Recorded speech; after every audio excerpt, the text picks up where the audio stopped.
सन 1907 की 28 सितंबर को पंजाब प्रांत के लायलपुर जिले के बंगा गांव में एक ऐसा बालक जन्मा जिसने आगे चलकर पूरे ब्रिटिश साम्राज्य की नींव हिला दी। उस बालक का नाम था भगत सिंह। जिस घर में उनका जन्म हुआ वो पहले से ही स्वतंत्रता संग्राम की भावना से ओतप्रोत था। उनके पिता किशन सिंह और चाचा अजीत सिंह दोनों ही स्वतंत्रता आंदोलन से जुड़े हुए थे। इसलिए भगत सिंह का बचपन भी उसी माहौल में बीता जिसमें अंग्रेजों के अन्याय के खिलाफ बोलना और लड़ना सामान्य बात थी। बहुत कम उम्र में ही भगत सिंह के मन में देशभक्ति की लौ जल उठी थी। वो किताबों के शौकीन थे और अक्सर आजादी, क्रांति और बलिदान से जुड़ी किताबें पढ़ा करते थे। जलियांवाला बाग हत्याकांड ने भगत सिंह के दिलो दिमाग को बुरी तरह झकझोर दिया। वो उस समय सिर्फ 12 वर्ष के थे जब उन्होंने अमृतसर जाकर उस स्थान की मिट्टी अपने हाथों में भरकर उसे चूम लिया और प्रण लिया कि वो देश की आज़ादी के लिए अपना जीवन न्योछावर कर देंगे।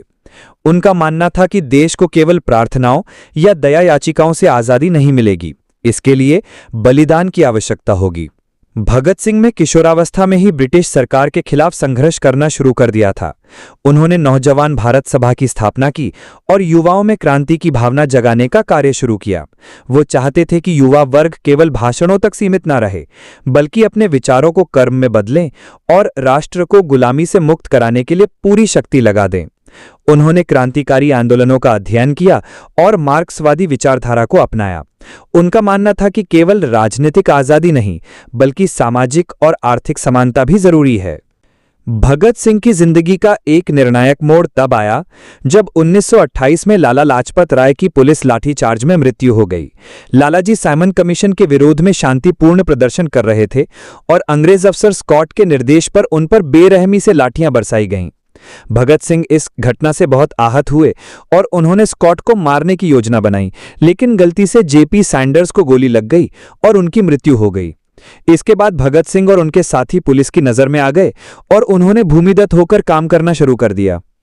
इसके बाद एक और ऐतिहासिक घटना घटी जब 1929 में अंग्रेज सरकार ने भारत में पब्लिक सेफ्टी बिल और ट्रेड डिस्प्यूट्स बिल पास करने की कोशिश की, जो कि श्रमिकों के अधिकारों पर चोट करने वाला था। भगत सिंह और बटुकेश्वर दत्त ने इसका विरोध करने के लिए केंद्रीय असेंबली में बम फेंका। ये बम जानलेवा नहीं था और उनका उद्देश्य केवल विरोध जताना था, जिससे सरकार और जनता का ध्यान इन काले कानूनों की ओर खींचा जा सके। बम फेंकने के बाद उन्होंने इनकलाब जिंदाबाद के नारे लगाए और वहीं गिरफ्तारी दे दी। भगत सिंह की गिरफ्तारी के बाद उनके विचार और अधिक व्यापक रूप से लोगों के बीच पहुंचे। जेल में रहते हुए भी वो लिखते रहे, पढ़ते रहे और अपने क्रांतिकारी विचारों का प्रचार करते रहे। उन्होंने अंग्रेजी, हिंदी, उर्दू और पंजाबी में लेख लिखे, जो बाद में शहीद भगत सिंह के लेख नाम से संकलित हुए। उनका ये मानना था कि क्रांति का अर्थ केवल हिंसा नहीं होता, बल्कि समाज में बुनियादी परिवर्तन लाने की चेतना भी क्रांति है। वो धर्म, जाति और भाषा की दीवारों को तोड़कर एक नए भारत की कल्पना करते थे, जो स्वतंत्र, समतावादी और न्यायपूर्ण हो। भगत सिंह को जेल में बहुत यातनाएं दी गईं। वो एक राजनीतिक कैदी की तरह व्यवहार किए जाने की मांग पर भूख हड़ताल पर चले गए। इस संघर्ष ने भारत के कोने कोने में ब्रिटिश राज के प्रति रोष भर दिया। उन्होंने 116 दिन तक अन्न का त्याग किया और ये भूख हड़ताल विश्व इतिहास की सबसे लंबी भूख हड़तालों में एक बन गई। इस दौरान उनका शरीर कमजोर हो गया, लेकिन उनका मनोबल अटूट रहा। उनकी क्रांतिकारी सोच से ब्रिटिश सरकार घबरा गई थी। उन्होंने भगत सिंह, सुखदेव और राजगुरु को लाहौर षड्यंत्र केस में फांसी की सजा सुनाई। देश भर में इन क्रांतिकारियों को बचाने के लिए आंदोलन शुरू हुए, लेकिन अंग्रेज सरकार अड़ी रही। अंततः 23 मार्च 1931 को शाम 7:30 बजे लाहौर सेंट्रल जेल में भगत सिंह, सुखदेव और राजगुरु को फांसी दे दी गई।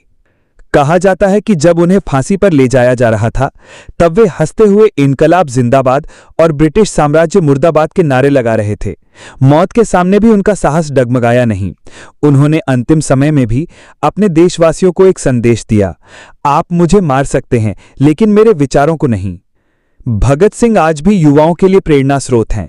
उनका जीवन केवल एक क्रांतिकारी का नहीं, बल्कि एक विचारक, एक लेखक और एक सच्चे देशभक्त का जीवन था।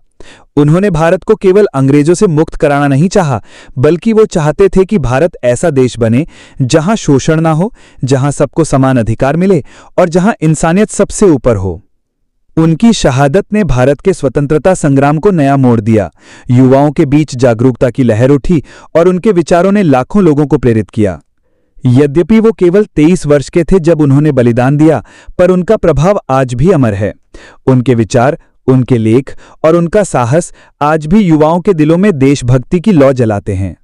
भगत सिंह का जीवन इस बात का प्रमाण है कि अगर सोच मजबूत हो, संकल्प अटूट हो और उद्देश्य साफ हो तो कोई भी ताकत इंसान को उसके मार्ग से डिगा नहीं सकती।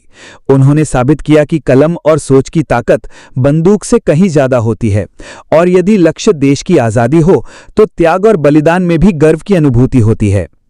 उनकी कुर्बानी को भले ही उस समय राजनीतिक रूप से वो सम्मान न मिला हो जिसके वे हकदार थे, लेकिन आज भारत के हर कोने में उनका नाम श्रद्धा और गर्व से लिया जाता है। स्कूलों, कॉलेजों और सड़कों पर उनके नाम की गूंज है। उनकी तस्वीरें युवाओं के कमरों में लगी मिलती हैं और उनके विचार आज भी किसी चिंगारी की तरह लोगों को जगाते हैं। स्वतंत्रता के इतने सालों बाद भी जब देश को सच्चे नेतृत्व और साहसिक सोच की जरूरत होती है, तब भगत सिंह के विचार ही वो मार्गदर्शन देते हैं जो किसी भी समाज को समृद्ध और जागरूक बना सकते हैं। उन्होंने केवल शरीर से शहादत नहीं दी, बल्कि एक ऐसी वैचारिक मशाल छोड़ गए जो पीढ़ियों तक जलती रहेगी।